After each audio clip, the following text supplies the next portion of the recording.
नमस्कार, मैं सुमित शर्मा और आप देख रहे हैं खबर अपडेट। देश दुनिया की सभी बड़ी खबरों के साथ हम फिर से हाजिर हैं टुडे टॉप न्यूज बुलेटिन में। जैसा कि आपको मालूम है कि इस खास बुलेटिन में हम आपको दिन भर की हर बड़ी खबर से रूबरू कराते हैं, इसलिए आपसे ये गुजारिश भी है कि कोई खबर आपसे मिस ना हो जाए, इसलिए इस वीडियो को आखिर तक जरूर देखिएगा।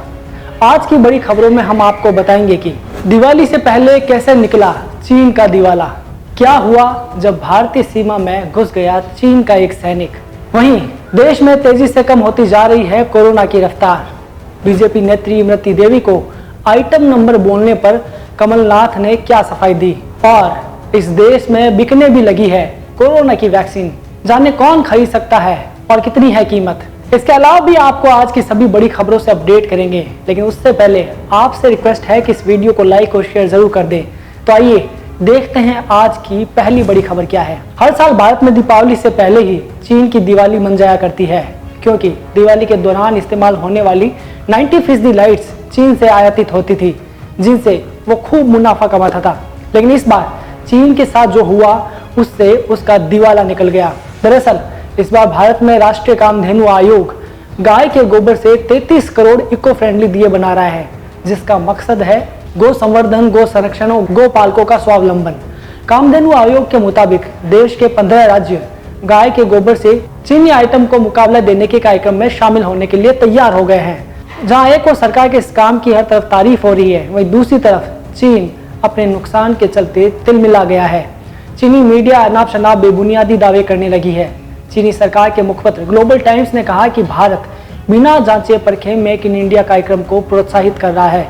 गाय के गोबर से बनने वाले दिए से वायु प्रदूषण फैलेगा, जो मानव स्वास्थ्य के लिए हानिकारक है।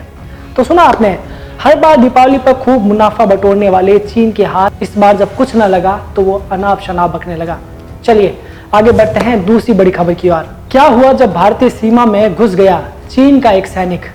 भारतीय सेना ने लद्दाख के चुमार डैम चौक इलाके में एक चीनी सैनिक को पकड़ा है। इसके पास कई अहम दस्तावेज भी बरामद किए हैं और उससे पूछताछ की जा रही है।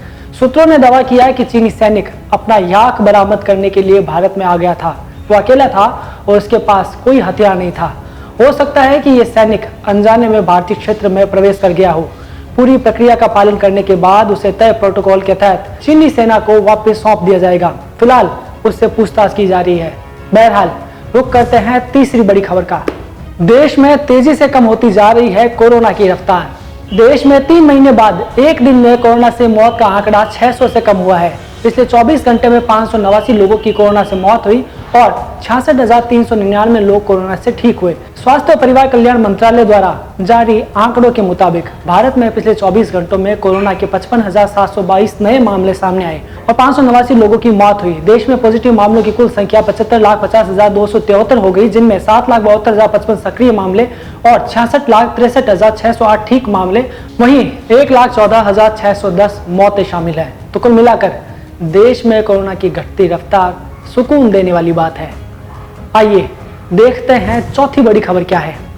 बीजेपी नेत्री इमरती देवी को आइटम नंबर बोलने पर कमलनाथ ने क्या सफाई दी। मध्य प्रदेश के डबरा में कांग्रेस उम्मीदवार सुरेंद्र राजेश के लिए प्रचार करने पहुंचे कमलनाथ ने बीजेपी उम्मीदवार इमरती देवी को आइटम नंबर बोल दिया, जिसके बाद कमलनाथ ने आज सफाई देते हुए कहा कि उन्होंने किसी का अपमान नहीं किया। उन्होंने कहा कि वो नाम लेना भूल गए थे। कांग्रेस नेता ने यह भी कहा कि शिवराज सिंह चौहान बहाना ढूंढ रहे हैं, जबकि कमलनाथ किसी का अपमान नहीं करता है। चलिए आगे बढ़ते हैं पांचवी बड़ी खबर की तरफ। इस देश में बिकने लगी कोरोना की वैक्सीन, जाने कौन खरीद सकता है और कितनी है कीमत। कोरोना वायरस के संक्रमण से दुनिया के 210 से ज्यादा देश जूझ रहे हैं। दुनिया भर के लोगों को एक चीज का बेसब्री से इंतजार है, वो है कोरोना की एक सुरक्षित और कारगर वैक्सीन।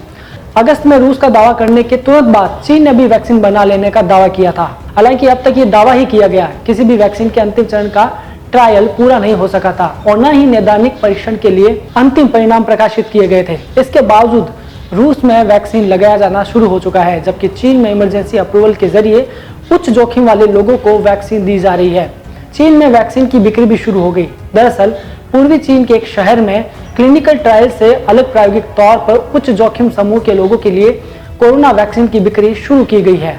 आपातकालीन टीकाकरण कार्यक्रम के तहत वैक्सीन की कीमत $60 यानी करीब 4,400 रुपए रखी गई है।